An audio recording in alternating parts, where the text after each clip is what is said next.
Kisah ini merupakan lanjutan kisah saat Resi Kasyapa meminta Kadru dan Winata membuat dipa dari tanah. Winata berhasil membuatnya dengan baik dan Kadru gagal menyelesaikannya. Resi Kasyapa berkata, mengasuh anak sama dengan membuat dipa dari tanah. Kamu harus merawat mereka. Apa kekurangannya dan apa kualitas baiknya sehingga kamu dapat memperbaiki kekurangan mereka. Dan tingkatkan sifat baik mereka sehingga anakmu menjadi mampu.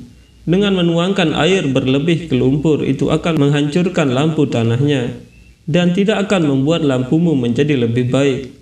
Sampai kamu memahami perbedaan ini, putramu dan kamu akan terjerat dalam masalah. Adalah tugas seorang ibu untuk membuat anak-anaknya mampu daripada memberi mereka kehidupan yang mewah. Bimbing mereka ke arah yang benar. Jika anak-anakmu mampu, maka mereka dapat mencapai semuanya sendiri. Jika anak-anakmu tidak mampu, maka mereka akan kehilangan harta dan kehormatan kedua orang tuanya. Garuda berpikir, ayah telah mengatakan kata-kata bijak. Taksaka berpikir, ibu sudah kesakitan dan ayah malah menceramahinya, bukannya membantu mengatasi masalahnya. Kalia berpikir, ada apa dengan ayah? Dia mengkritik ibu dan memuji seorang budak. Kadru berpikir, dia tidak perlu merendahkan kami di depan mereka. Dan Winata pasti sangat senang hari ini. Resi Kasyapa berkata, Winata, dengan memegang lampu tanah ini, kamu berpikir bahwa perbudakanmu adalah hasil dari perbuatanmu. Karena kamu sangat ingin melihat anak pertamamu. Kamu sangat ingin melihatnya sebentar.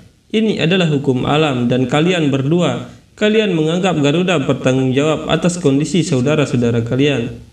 Padahal kenyataannya, kalian lebih bertanggung jawab daripada dia. Taksaka berkata, ayah, kami tidak ada di sana. Kalia berkata, ayah, kami tidak tahu bahwa saudara kami berencana pergi keluar angkasa. Resi Kasyapa berkata, ini salahmu. Kamu berperilaku seperti diktator. Kamu menindas mereka, kamu mengancam mereka, meskipun lebih mudah mereka tidak dapat berbagi perasaan denganmu. Kakak laki-laki harus menjadi pemandu. Seperti Kartikeya kepada Ganesha, meskipun begitu kuat dan bijaksana, dia menyemangati saudaranya Ganesha, sehingga Ganesha dapat mengembangkan kepribadiannya. Mereka bersaing agar Ganesha bisa memberikan yang terbaik. Tapi kalian berdua, kalian menciptakan rintangan untuk saudara-saudara kalian, agar mereka merasakan sakitnya, dan kamu bisa mengolok-olok mereka. Taksaka mengingat saat dia menakuti adik-adiknya dengan kekuatannya. Resi Kasyapa berkata, dan Garuda, kamu, apakah kamu tahu apa kesalahanmu? Garuda berkata, itu saudara-saudaraku bergantung padaku untuk keselamatan mereka, tapi aku tidak bisa melindungi mereka. Resi Kasyapa berkata, tetapi mengapa ini terjadi? Aku yakin Garuda tidak berniat jahat kepada mereka, tapi dia memang melakukan kesalahan, dan kesalahannya adalah yang juga bisa kita buat. Adakah di antara kalian yang bisa memberitahuku apa kesalahannya? Mereka semua terdiam dan Resi Kasyapa berkata, ulurkan tanganmu Garuda. Resi Kasyapa kemudian memberikan 2 wadah berisi biji-bijian dan berkata, pegang wadah ini dan berjalanlah sampai di sini.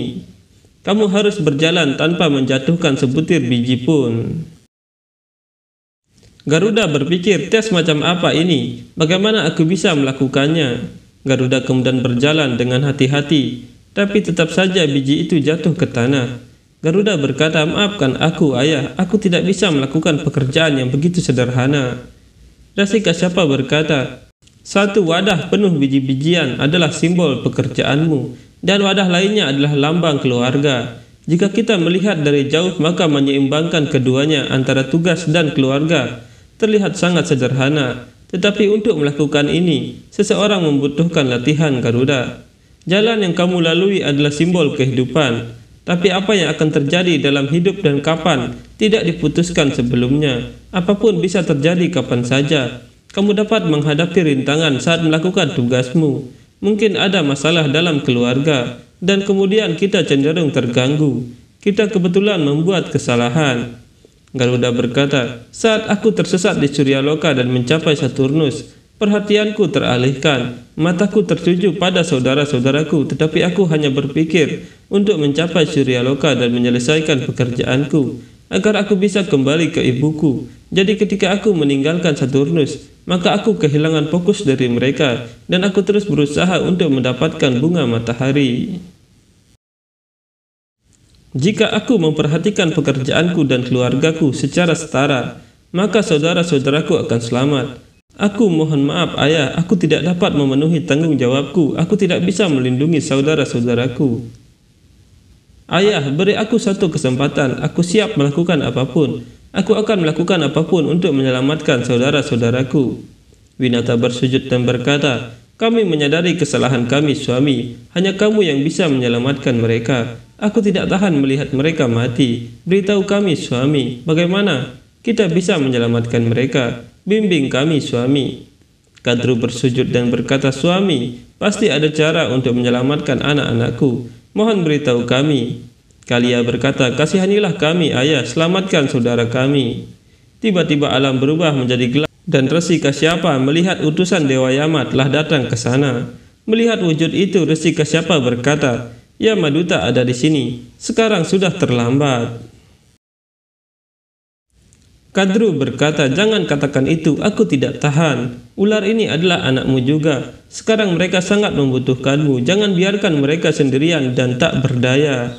Sawitri mendapatkan kembali kehidupan Satyawan dari Dewa Kematian Yama Raja. Bahkan aku wanita yang berbudi luhur, aku juga bertekad, aku akan menyelamatkan nyawa putraku. Aku siap melakukan apa saja untuk itu. Winata berkata, bahkan Tuhan pun tidak bisa mengabaikan permohonan seorang ibu. Ibu dan bibi mereka akan mendoakan mereka.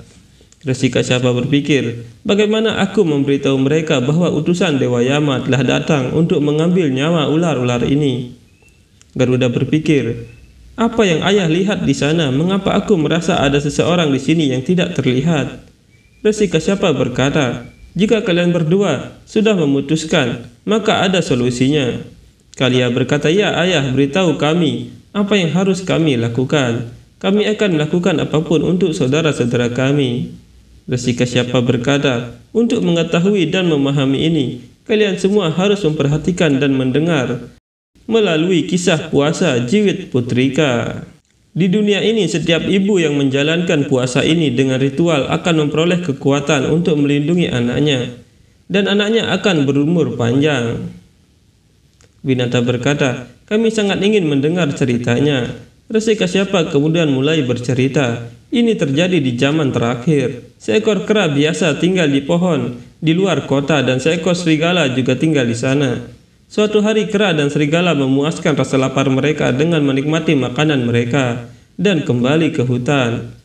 Kemudian mereka melihat para ibu di kota melakukan puasa Jiwit Putrika. Mereka juga ingin menjalankan puasa itu. Tahun berikutnya mereka menjalankan puasa ini. Kera berhasil bersabar dan mengendalikan dirinya, tetapi ketika serigala melihat ayam jantan, ia menjadi lapar dan memakannya. Garuda berkata, ayah, banyak orang ingin menjalankan puasa, tapi mengapa tidak semua orang bisa memenuhinya? Resi Kasyapa berkata, ketika seseorang memutuskan untuk menjalankan puasa, sifat positifnya menginspirasinya untuk menyelesaikannya, namun sifat jahatnya menggodanya untuk berbuka puasa.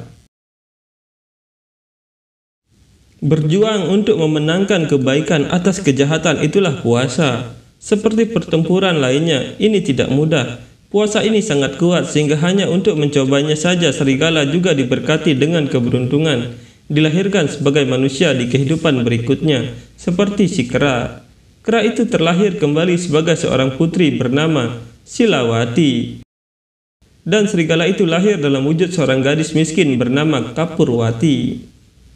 Dengan permainan takdir, Putri Silawati menikah dengan Raja Budisena. Kapurwati juga tinggal di kerajaan itu. Meski lahir di keluarga miskin, Kapurwati ingin menjadi ratu. Dan itulah mengapa dia mulai merasa cemburu pada Ratu Silwati. Kapurwati ingin raja memperhatikannya, jadi dia membuat rencana dan pergi ke istana untuk meminta bekerja di sana. Kapurwati berkata, "Menteri, aku seorang wanita malang, memintamu, tunjukkan belas kasihan padaku dan beri aku pekerjaan. Baru setelah itu aku bisa memberi makan keluargaku. Tunjukkan belas kasihan, Menteri." Menteri berkata, "Baik, mulai hari ini dan seterusnya kamu akan bertanggung jawab untuk menyapu dan mengepel istana." Menteri memberinya tanggung jawab menyapu dan mengepel istana. Sekarang Kapurwati menjadi pelayan di istana, tapi dia selalu berusaha mendekati raja dan ratu.